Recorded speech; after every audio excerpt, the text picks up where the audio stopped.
Hi viewers, welcome to our channel.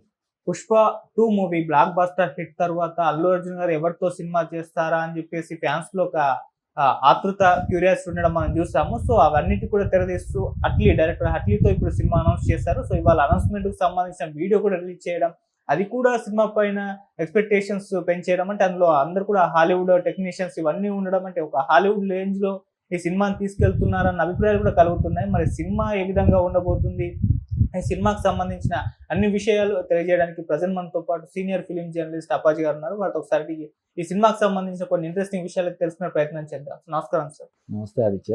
Sir, 'Pushpa 2' A range hit అయిందో మన అందరికీ తెలిసింది. సో ఇండస్ట్రీలో బాహుబలి రికార్డ్ ను కూడా బ్రేక్ చేయడం చూసాము. సో ఇప్పుడు ఆయన ఆ తర్వాత వస్తున్న సినిమా అట్లీతో చేస్తున్నారు. సో ఆ సినిమా టైటిల్ అయితే అనౌన్స్ చేయలేదు, కానీ వర్కింగ్ టైటిల్ అల్లు అర్జున్ 22 అని చెప్పేసి పెట్టేశారు. అండ్ ఆ సినిమాకి సంబంధించిన అనౌన్స్మెంట్ వీడియో రిలీజ్ చేశారు. సో అందులో హాలీవుడ్ టెక్నీషియన్స్ ఉండడం ఒక రేంజ్ లో ఎక్స్పెక్టేషన్స్ పెంచేసింది. మరి సినిమా ఏ రేంజ్ లో ఉండబోతుంది, మీరేం చెప్తారు సినిమాకి సంబంధించి? అంటే మన తెలుగు సినిమాలకు కానీ హిందీ సినిమాలకు కానీ హాలీవుడ్ టెక్నీషియన్స్ పనిచేయడం అనేది ముందు నుంచి ఉంది. కాబట్టి ఇప్పుడు కొత్తగా ఈ సినిమాతోటి హాలీవుడ్ టెక్నీషియన్స్ పనిచేస్తున్నారని మనం చెప్పలేం. కానీ అయితే ఇప్పుడు ఇందాక నువ్వు అన్నట్టు 'పుష్ప 2' సినిమా బాహుబలి రికార్డులో కూడా బద్దలు చేసి ఇండియాలోనే నంబర్ 1 సినిమాగా ఉంది. కాబట్టి ఆ 'పుష్ప 2' తర్వాత అల్లు అర్జున్ నుంచి వస్తున్న సినిమా అంటే డెఫినెట్గా అంచనాలు ఒక రేంజ్లో ఉంటాయి.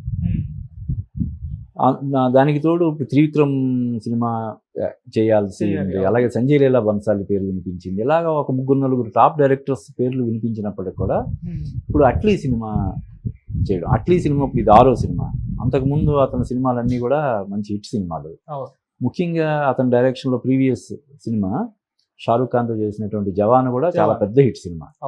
అందువల్ల అట్లీ అల్లు అర్జున్ కాంబినేషన్లో వస్తున్న సినిమాకి సహజంగానే అంచనాలు ఒక రేంజ్లో ఉంటాయి. దానికి తోడు మన సౌత్ ఇండియాలోనే biggest production house Sun Pictures వాళ్ళు దీన్ని ప్రొడ్యూస్ చేస్తున్నారు. దీనికి తోడు ఇంకా హాలీవుడ్ టెక్నీషియన్స్ కూడా యాడ్ అవుతున్నారు. కాబట్టి ఇది డెఫినెట్గా ఒక రేంజ్లో ఉంటుందని మనం అంచనా వేయచ్చు. ఇంకొకటి ఏంటంటే ఇప్పుడు ఈ సినిమాకి సంబంధించి అంటే ఇదే సినిమాని అల్లు అర్జున్ చేస్తున్నాడా లేదన్నది మనకు కరెక్ట్గా క్లారిటీ లేదు. కానీ అసలు యాక్చువల్గా 'జవాన్' తర్వాత అట్లీ సల్మాన్ ఖాన్ సినిమాకి కమిట్ అయ్యాడు. సల్మాన్ ఖాన్ అట్లీ కాంబినేషన్లో ఒక సినిమా అనౌన్స్ అయింది. అది కూడా సన్ పిక్చర్స్ ప్రొడ్యూస్ చేస్తారని న్యూస్ వచ్చింది. రష్మికని హీరోయిన్గా కూడా తీసుకున్నారని బాలీవుడ్ వర్గాల్లో బాగా ప్రచారం జరిగింది. అంటే ఒక పక్క సికిందర్ చేస్తుండగానే సికిందర్ తర్వాత సల్మాన్ ఖాన్ చేసే అట్లీ ప్రాజెక్ట్లో కూడా రష్మికనే తీసుకున్నారని చెప్పి వార్తలు వచ్చినాయి. అయితే అది వేరే వేరే కారణాల వల్ల, బడ్జెట్ ఇష్యూస్ వల్ల, మరో దానివల్ల అది సల్మాన్ ఖాన్ ఆ ప్రాజెక్ట్ నుంచి తప్పుకొని ఇప్పుడు అట్లీ అల్లు అర్జున్తో చేస్తున్నాడు. అంటే సల్మాన్ ఖాన్తో చేయాల్సిన సినిమా చేయడానికి కమిట్ అయిన సినిమా కథ ఇప్పుడు అల్లు అర్జున్తో చేస్తున్నారా లేదనేది ఇంకా మనకి క్లారిటీ లేదు. దానికే ఏమైనా మార్పులు చేర్పులు చేసి అల్లు అర్జున్తో చేస్తున్నారా అన్నది కూడా మనకు తెలియదు. అయితే ఇప్పుడు మనకు అందుతున్న సమాచారం అనధికారిక అనఫీషియల్ ఇన్ఫర్మేషన్ ప్రకారం ఈ సినిమాకి 175 కోట్లు రెమ్యునరేషన్ అల్లు అర్జున్కి. 175 కోట్లు అల్లు అర్జున్కి రెమ్యునరేషన్. ఇది కాకుండా ఈ సినిమాకి వచ్చే లాభాలు 15% ప్రాఫిట్ షేరింగ్.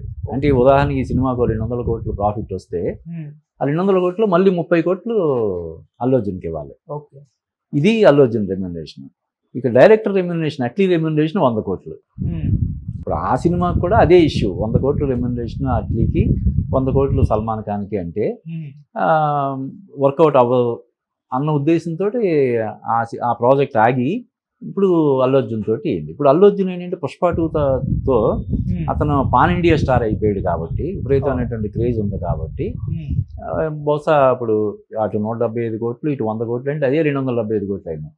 ఇంకొక 100-125 కోట్లు మిగతా ఆర్టిస్టులు రెమ్యునరేషన్ ఉంటాయి. మ్యూజిక్ డైరెక్టర్ కానీ, సినిమాటోగ్రాఫర్ కానీ, హీరోయిన్లు, విలన్లు. అంటే ఈ సినిమాకి మామూలు రేంజ్లో కాస్టింగ్ కూడా ఆ రేంజ్లోనే ఉండాలి కదా. అలాగే పనిచేసే టెక్నీషియన్స్ కూడా ఆ స్టాండర్డ్స్లోనే ఉండాలి. ఇంకా గ్రాఫిక్స్, విజువల్ ఎఫెక్ట్స్ అనేవి ఇప్పుడు పెద్ద సినిమాలకి కామన్ అయిపోయింది. మళ్ళీ దానికి ఒక 40-50 కోట్లు గ్రాఫిక్స్కి పెట్టాల్సిన పరిస్థితి ఉంటుంది. కాబట్టి ఇది ఇంకా పబ్లిసిటీ కనీసం 100 కోట్లు పబ్లిసిటీ పెట్టాలి పాన్ ఇండియా. ఇవన్నీ కలిపితే దాదాపుగా 600 కోట్లు బడ్జెట్ ఇది. 600 కోట్లు అంటే బిజినెస్ కనీసం 700 కోట్లు బిజినెస్ చేస్తే తప్ప ఈ పెట్టిన పెట్టుబడి అంతా రాదు. ఆ రేంజ్లో ఉండాలంటే ఎంత కథ ఎంత పకడ్బందీగా ఉండాలి, ఎంత ఇది ఉంటే దాన్ని ఇప్పుడు అల్లు అర్జున్ కూడా జస్ట్ లైక్ దట్ ఓకే చేశాడు కదా. సల్మాన్ ఖాన్ ఓకే చేసిన సినిమా కాబట్టి చేసేద్దామని చేయడు కదా. అతను ఒక పెద్ద టీంని మెయింటైన్ చేస్తున్నాడు. తను చేయబోయే సినిమాలకు సంబంధించిన కథలను ఎంపిక చేయడం కోసం ఒక పెద్ద టీంనే పెట్టుకున్నాడంట, రైటర్స్, డైరెక్టర్ ఇలాగా. సో వాళ్ళు ఎన్నో దశల వారీగా వడపోతలు జరిగిన తర్వాత అతని దగ్గరికి వెళ్ళి దానికి అల్లు అర్జున్ గారు కూడా గ్రీన్ సిగ్నల్ ఇచ్చిన తర్వాత ఇది పట్టాలు ఎక్కుతుంది. కాబట్టి ఖచ్చితంగా ఈ సినిమా మీద ఒక 1000 కోట్లు టార్గెట్ తోటి ఈ సినిమా బరిలోకి దిగే అవకాశం ఉంది. ఓకే, అల్లు అర్జున్ మార్కెట్ కి అది ఈజీ అనుకోవచ్చు సార్, ఎందుకంటే ఆల్రెడీ ఆయన పుష్ప 2తో హిందీలో ఎటువంటి మార్కెట్ ఉందో మనకు ప్రత్యేకంగా చెక్కాల్సిన పని లేదు. మళ్ళీ రాజమౌళి గారి త్రో కాకుండా ఈయన అంటే పాన్ ఇండియన్ హీరోగా ఎదిగిన హీరో మన తెలుగు నుంచి. అవును, కరెక్ట్. సో ఆ మార్కెట్ అంటే అది ఇచ్చేప్పుడు ఎలా అంటే అల్లు అర్జున్ రేంజ్కి 1000 కోట్లు తక్కువలా మనకు అనిపిస్తుంది. ఇప్పుడు ఉదాహరణకి సికింద్ర సినిమా చూద్దాం. సికింద్ర సినిమా మురుగుదాసు, ఏఆర్ మురుగుదాసు మనకి ఎటువంటి హిట్లు ఇచ్చాడు. ఇప్పుడు ఠాగూర్ సినిమా ఒరిజినల్ అతను చేసింది. ఓకే, అలాగే గజని అటు మన తమిళలో హిట్, తెలుగులో డబ్బింగ్ చేస్తే తెలుగులో పెద్ద హిట్, హిందీలో అమెరికాన్తో రీమేక్ చేస్తే అక్కడ చాలా పెద్ద హిట్. అలాగే అటువంటి సక్సెస్ రేట్ ఉన్నటువంటి మురుగుదాసు సల్మాన్ ఖాన్ కాంబినేషన్లో చేసిన సినిమా సల్మాన్ ఖాన్కి ఇచ్చిన రెమ్యునరేషన్ కూడా వసూలు చేయలేకపోతుంది. సల్మాన్ ఖాన్కి 100 కోట్ల రెమ్యునరేషన్ అని చెప్పి అనౌన్స్ చేస్తే అతనికి ఇచ్చిన రెమ్యునరేషన్ కూడా ఒక్కోసారి చెప్తుంటాను చూడు, పోస్టర్లకు పెట్టిన ఖర్చు కూడా రాలేదని చెప్పి. అలా సల్మాన్ ఖాన్కి ఇచ్చిన రెమ్యునరేషన్ కూడా ఆ సినిమా వెనక్కి తీసుకురాలేకపోయింది. డిజిటల్ పరంగా ఇంకొక 100-200 కోట్లు అలాగైనా చేసి ఉండొచ్చు. కాబట్టి ఏంటంటే ప్రీవియస్ సినిమా ఒక 1000 కోట్లు చేసింది కాబట్టి తక్కువలో తక్కువ 50% చేయొచ్చు కదా అని మనం భరోసాగా చెప్పలేం. ఓకే, ఎందుకంటే సినిమా రిలీజ్ అయిన మొదటి షో పడిన ఒక హాఫ్ అన్ అవర్ గంటలో సోషల్ మీడియాలో అది సినిమా హిట్టా పట్టా అన్నది వైరల్ అయిపోతుంది. నెక్స్ట్ షోకే